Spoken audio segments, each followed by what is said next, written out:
Saya akan menjadi anggota polis. Saya akan berpangkat ASP, bahagian jenayah, dan saya akan menyanyi untuk band polis.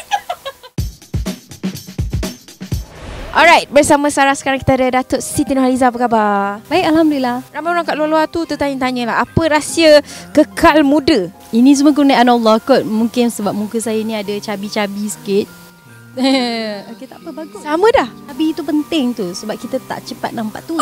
Lepas tu sekarang ni kita nak tanya soalan random je. Seperti soalan pertama ni, kalau waktu free Datuk Siti selalu buat apa? Okey, saya akan duduk berehat di rumah. Saya memang suka memerapkan dalam bilik saya. Saya akan tengok YouTube, saya akan tengok apa yang terkini di internet. Dan kalau paling-paling saya pergi spa lah. Saya suka buat facial, saya suka pergi massage, merehatkan diri sebab jarang nak dapat waktu rehat. Soalan kedua, kalau you bukan seorang anak seni, you rasa sekarang ni you jadi apa? Okey, saya akan menjadi anggota polis. Saya akan berpangkat ASP, bahagian jenayah, dan saya akan menyanyi untuk band polis.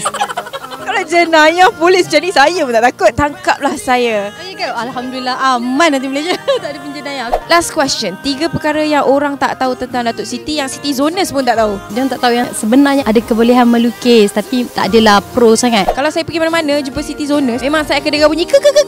Itu apa sebenarnya bunyi tu? Saya pun tak tahu apa maksud dia. Mungkin sebab peminat saya ni dia sukakan bila dia buat macam tu, mungkin satu kelainan dan orang akan pandang dia. Tapi bagus jugalah. Saya rasa kemeriahan dalam apa-apa rancangan ataupun acara ada bunyi ke.